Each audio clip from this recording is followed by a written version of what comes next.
आज शेतकरी कर्जमाफीचा दुसरा हप्ता आज मुख्यमंत्री महोदयांच्या उपस्थितीमध्ये दिला आहे। जवळपास 6 लाख शेतकऱ्यांना फायदा होईल, 5,000 कोटी रुपये। यापूर्वी देखील 6 लाखापेक्षा जास्त शेतकऱ्यांना त्याचा फायदा झाला आहे।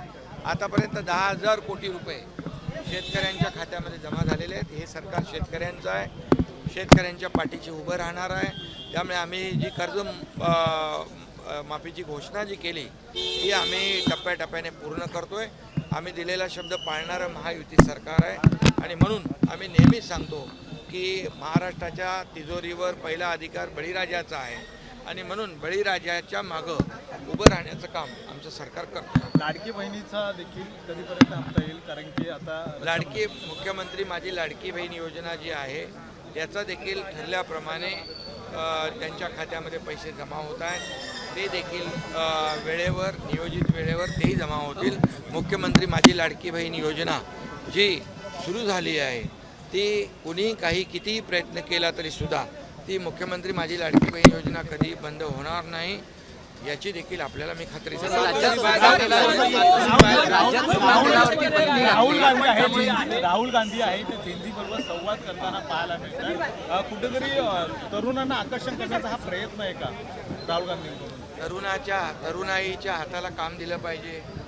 तरुणाईचं शिक्षण, रोजगार त्यांना सुविधा उपलब्ध करून दिल्या पाहिजे आणि म्हणून महायुती सरकार जे आहे ते गेल्या महायुती सरकारच्या काळामध्ये स्टार्टअपपासून स्किल डेव्हलपमेंटपासून रोजगारापासून या ठिकाणी उद्योगांमध्ये देखील तरुणाईच्या हाताला काम मिळालं पाहिजे यासाठी काम करते। या देशाचे प्रधानमंत्री नरेंद्र मोदी साहेब देखील तरुणाईसाठी हा देश तरुणाईचा देश आहे। त्यामुळे या देशामध्ये तरुणाईसाठी अनेक निर्णय आपल्या केंद्र सरकारने घेतले, राज्य सरकारने घेतले। त्यामुळे नुसतं असं या ठिकाणी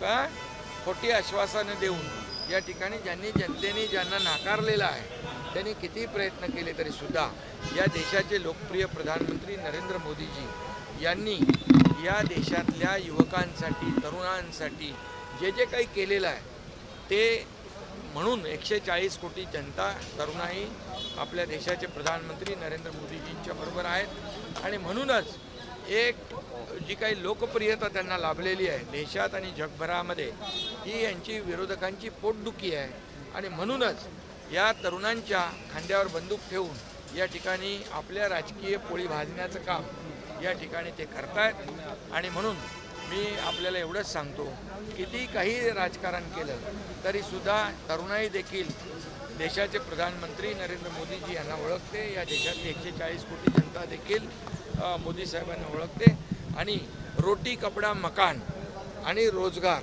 देणारं हे NDA सरकार आहे, मोदीजींचं सरकार आहे आणि म्हणून आमचं महायुतीचं सरकार देखील लाखो लोकांना नोकऱ्या देण्यासाठी ज्या ज्या योजना या ठिकाणी केलेल्या आहेत त्या लोकांचं परिवहन विभाग कारवाई करतोय आणि इकडे अमराठी रिक्षा चालकांची मुसळी पाहायला मिळाली।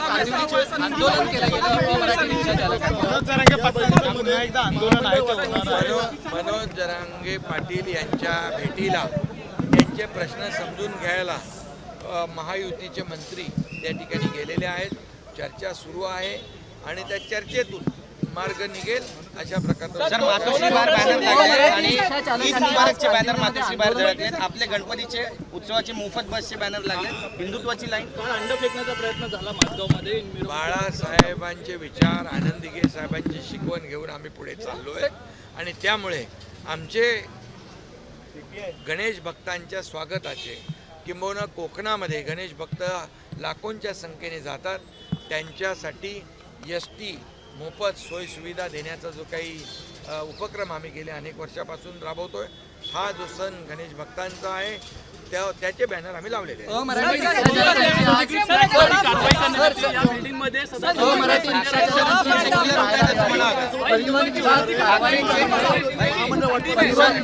शिवसेना सेक्युलर होत चालली असं म्हणावं। बाबतीमध्ये